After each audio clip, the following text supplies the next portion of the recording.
अस्ट्रेलियाको भिक्टोरिया राज्यको मेलबर्न क्षेत्रमा रहेको प्राकृतिक वातावरण स्थानीय जैविक विविधता र सामुदायिक मनोरञ्जनका लागि महत्त्वपूर्ण सार्वजनिक खुला क्षेत्र हो। दजेलै नाम स्थानीय आदिवासी भाषाबाट आएको मानिन्छ, जसले यस भूमिको आदिवासी इतिहास र सांस्कृतिक पहिचानलाई सम्मान गर्दछ। आज यो रिजर्भ स्थानीय बासिन्दा, विद्यार्थी, पर्यटक तथा प्रकृति प्रेमीहरूका लागि आराम, व्यायाम, चराचुरुङ्गी अवलोकन र प्रकृतिसँग समय बिताउने लोकप्रिय स्थान बनेको छ। ऐतिहासिक पृष्ठभूमि।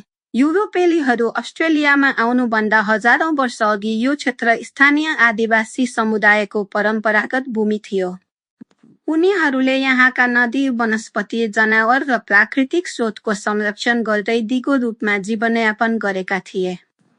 उनीहरूका लागि भूमि केवल बसोबास गर्ने ठाउँ मात्र नभई संस्कृति, आध्यात्मिक विश्वास र पुस्तौदेखि हस्तान्तरण हुँदै आएको ज्ञानको केन्द्र पनि थियो।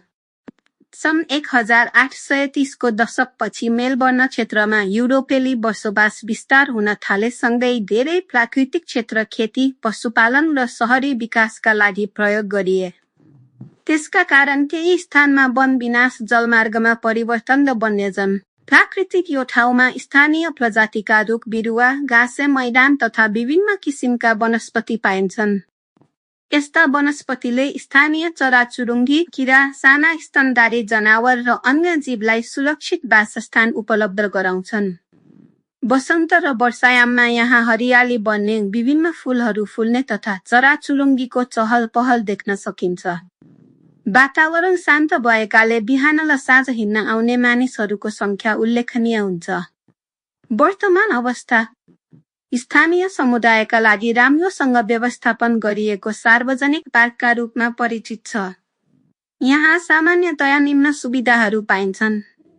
पैदल हिँड्ने बाटो, खुला हरियाली क्षेत्र, विश्रामका लागि बेन्चहरू, स्थानीय वनस्पतिको संरक्षण, चराचुरुङ्गी अवलोकन गर्ने अवसर, परिवार र बालबालिकाका लागि खुला वातावरण। यस क्षेत्रको नियमित रूपमा सरसफाई, घाँस काट्ने, रुखको हेरचाह तथा वातावरणीय संरक्षणका काम स्थानीय परिषदले गर्दै आएको छ। साथै स्थानीय स्वयंसेवक र सामुदायिक समूहहरूले पनि वृक्षारोपण तथा संरक्षण कार्यक्रममा सहयोग पुर्याउने गरेका छन्।